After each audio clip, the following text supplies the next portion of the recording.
Dito ba yung yung nangyari yung aksidente dati? May nahulog na ba? Sa banda doon?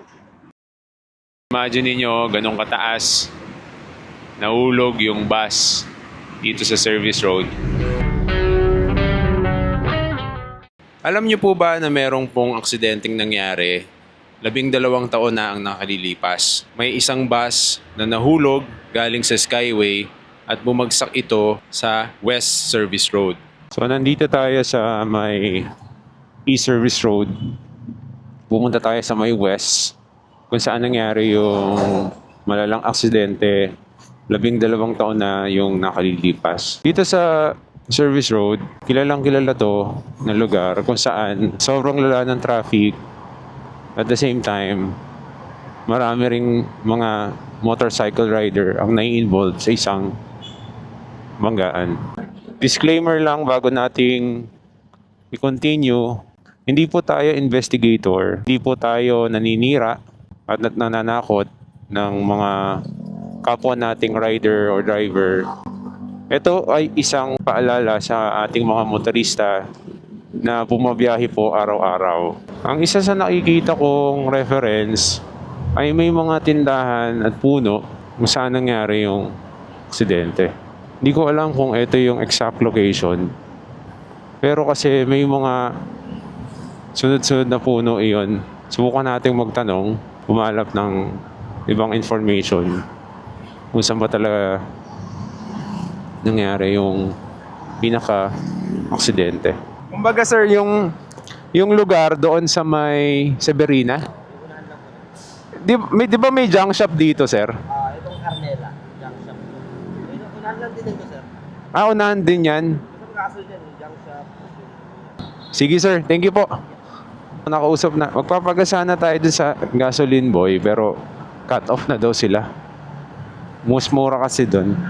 So ang sabi niya, yung pinangyarihan daw ng aksidente, tanda niya rin eh. Siguro, andun pa siya sa area na yun. Dito daw sa parting Severina. Hindi ko lang din sure kung ano ba yung Severinang yun.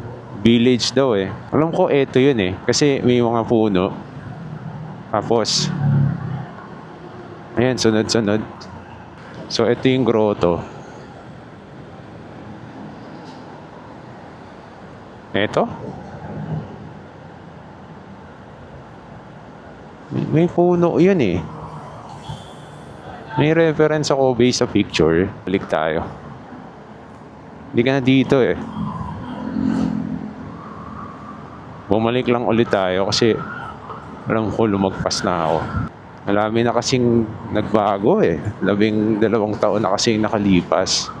I think eto yun. Total na yata siya ngayon. Hindi ko alam kung ito yung particular spot. Pero I assume nahulog mula dun sa Skyway papunta dito. Kuya, pwede magtanong? Dito ba yung nangyari yung aksidente dati? May nahulog na ba? Sa banda doon?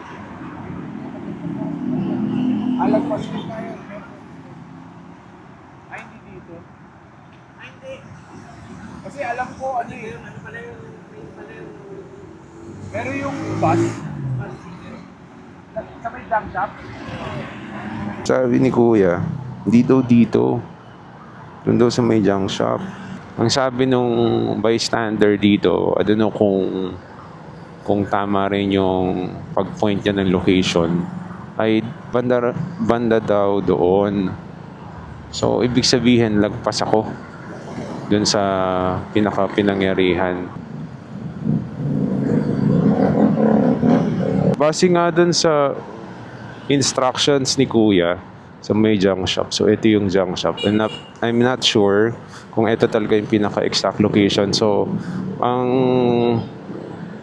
ayan kasi sa investigation, yung bus nahulog doon sa Skyway na yon, bumagsak dito, tapos saktong may paparating ng isang close van, delivery van, at natamaan yung paparating na van at nadamay yung driver at pahinante. So, imagine yung lakas at taas niyan, gaano kalakas yung naging force of impact. And syempre, ang tanong doon, bakit nahulog? So ayon nga sa investigation, mula ron sa taas na yon, nawala ng control yung bus driver, umama sa grill at nahulog. So bago pa mangyari yon, may nakakita na isang driver na nagpagewang-gewang, hindi maganda yung panahon, umuulan, makikita sa video na nag-i-splash yung water sa gulong niya. Pag overtake, nagsimula na mawalan ng control at tumama na doon sa barrier. Isa rin sa nakikitang dahilan, bumiyahe ng pudpud yung gulong. So kaya nung nagmamaneho at hindi maganda yung weather condition, nawala ng traction. So ayon sa balita, 18 tao yung namatay at maraming nasugatan. So imagine kung eto nga yung exact location, maraming nakahandusay na dead bodies dyan, no? Nakakalungkot lang, lahat ng pasahero kasi na namatay ay siyempre walang malay na yun na pala yung pinakahuli nilang biyahe. Majority papasok sa trabaho. So going to south yung bus na yon. Isa siyempre sa learning, no? Yung condition ng sasakyan mo bago ka bumiyahe. Kasi kaya naman sigurong ma-prevent yung mga ganong klaseng pangyayari, no? Malaki rin yung impact nung aksidenteng yon kasi simula nung nangyari yon, naging active yung public transportation. Nagsagawa ng mga investigation, preventive measures bago bumiyahe ang isang pampublikong sasakyan. Nanggaling nga tayo dun sa lugar kung saan nga daw nangyari yung malalang aksidente na tumatak sa history.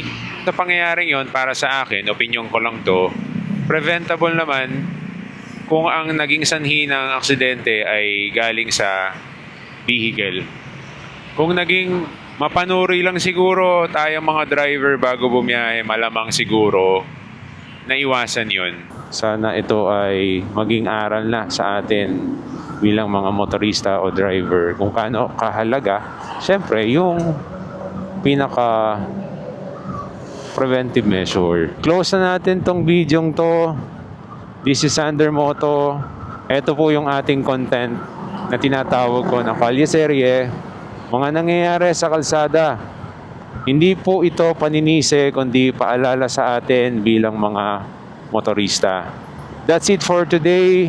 Ingat po tayo sa ating pag-uwi.